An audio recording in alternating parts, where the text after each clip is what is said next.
Welcome to Adventures with a Very Small Lathe.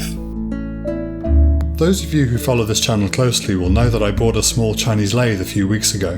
I've spent the last few weeks working on it and have over 10 hours of footage to sift through and edit, but to save you having to wait for that to be done, I thought I'd make this video about my first impressions and let you know what's to come. I'm not great at being patient with new things, so the first thing I wanted to do was try running it. I found out pretty quickly that the machine had arrived in essentially unusable condition, with the gears failing to mesh or disengage correctly, the belt slipping and the motor essentially loose. The whole machine was covered in a grimy mixture of oil and grinding grit, so I decided to strip the whole machine down, clean it, and then try and get it into basic working order for review. Over the next few weeks I plan to upload 2 particular videos about this lathe.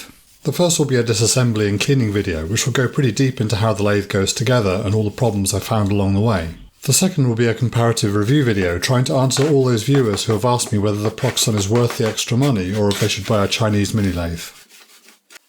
Once those are out of the way, I'm hoping to make a series of project videos on making improvements to the lathe.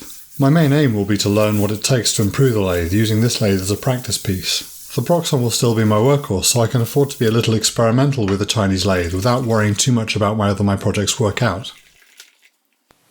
Let me know if there are any lathe improvement projects you are interested in seeing. In the meantime, here is a quick summary of the defects and problems I have found so far.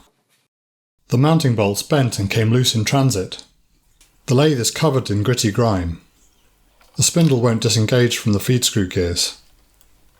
The motor mounting screws were so small and flimsy that they bent in transit and could not possibly hold the motor securely. The headstock, tailstock and carriage don't fit correctly to the ways. The screw alignment holes in most of the gibs don't line up with the screws that retain them. The screws holding the rack to the ways are damaged beyond repair. The metal surfaces are spattered with spray paint from when the paint was touched up before shipping. Some of the metal contact surfaces have been painted, making them less rigid. The plates holding the carriage down onto the ways have screws missing and fit at an angle, which means they aren't making proper contact. All the ground edges have sharp burrs on them which needed to be carefully stoned. The plastic change gears had cracks where they'd been forced onto badly fitting keys. The chuck is missing a protective back, exposing the mechanism to chips and debris.